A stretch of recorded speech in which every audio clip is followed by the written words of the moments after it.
खबर है कि इजरायल को घुटनों पर लाने के लिए उसके नागरिकों को बंधक बनाने की सीख हमास के आतंकियों को ईरान से मिली। यानी ईरान के फॉर्मूले को अपनाते हुए हमास ने इजरायल में घुसकर गोलीबारी की, वहां मौजूद लोगों को मारा और 199 लोगों को बंधक भी बना लिया। और बंधकों को रिहा करने के बदले में इजरायल की जेलों में बंद 5000 से ज्यादा फिलिस्तीनी कैदियों को रिहा करने की मांग रखी, क्योंकि 1979 में तेहरान में अमेरिकी दूतावास पर हमला बोलकर 52 अमेरिकी अधिकारियों और कर्मचारियों को बंधक बना लिया गया था और 444 दिनों तक कैद में रखने के बाद ईरान ने अमेरिका से 800 करोड़ डॉलर यानी भारतीय रुपयों में करीब 65,000 करोड़ लेकर उन्हें रिहा किया था। ईरान ने 2015 में भी अमेरिका के 5 नागरिकों को अगवा कर लिया था।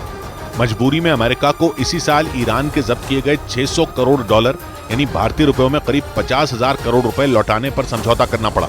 हालांकि इजरायल पर हमास के हमले के बाद अमेरिका ने समझौता रद्द करते हुए फंड रोक दिया, क्योंकि हमास पर ईरान का हाथ है और आशंका ये जताई जा रही है कि इजरायल से 150 लोगों को बंधक बनाने के पीछे भी ईरान का ही दिमाग है, जिसने अब इजरायल के आगे एक ऑफर रख दिया। ईरान के विदेश मंत्रालय ने दावा किया कि हमास गाजा में बंधक बनाकर रखे गए करीब 200 लोगों को रिहा करने के लिए तैयार है, पर उसके लिए पहले इजरायल को गाजा पर बमबारी रोकनी होगी।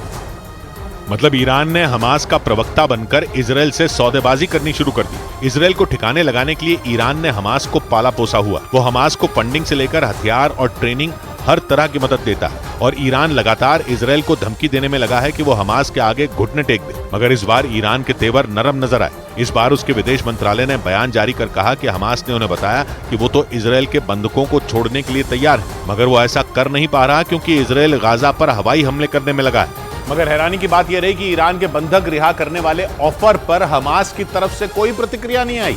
वो ऐसे किसी भी ऑफर पर कुछ भी बोलने को तैयार नहीं।